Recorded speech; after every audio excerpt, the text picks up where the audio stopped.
чем преимущество стали и его особенности?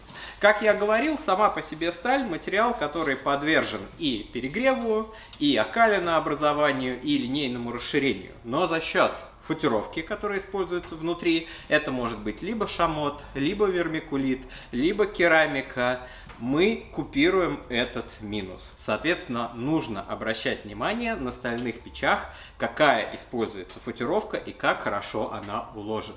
В действительно хорошей стальной печи практически нет открытых стальных частей, которые подвержены нагреву. Основной нагрев на себя принимает именно футировка. Но зато стальной корпус можно сделать герметичным, поскольку деталь стальная, она представляет собой сварную конструкцию, герметичную.